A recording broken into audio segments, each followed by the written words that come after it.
The upcoming iPhones, particularly the iPhone 16 Pro and iPhone 16 Pro Max, slated for a fall release, have generated substantial buzz with numerous reports providing insights into their features. The latest leak, reported by MacRumors, delves into design changes, specifically focusing on the MacRumors claims to have insights from prototypes of the iPhone 16 Pro, suggesting that Apple has been contemplating the design of the action button. Traditionally, the mute ring slider switch adorned every iPhone until the iPhone 15 Pro and Pro Max models introduced the action button, revolutionizing user interaction.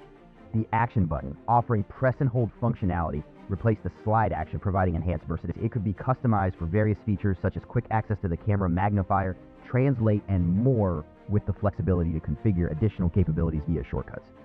For the upcoming iPhone 16 Pro and Pro Max, Apple is reportedly exploring 4 design options for the action button. The volume buttons might shift to a unified button or remain distinct. The action button itself might retain its current form or see an increase in size. Additionally, the capture button, expected to offer shortcuts for video or photography, positioned opposite the action button, might be flush with the frame instead of raised.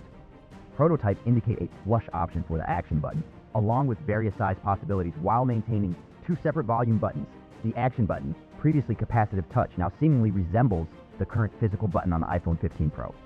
The absence of a capacitive action button in this year's model could have implications for future iterations. MacRumors suggests while it is currently unclear how this affects the future of Apple's work on a capacitive action button, a design change as significant as this indicates it has been canceled or postponed for future iPhone iterations.